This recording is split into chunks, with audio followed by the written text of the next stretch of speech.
जय गंगा मैया। मैं आराध्या पांडे, आप सभी के मेरे चैनल पर स्वागत है।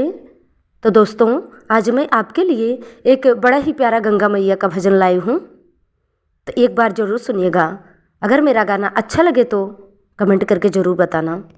धन्यवाद।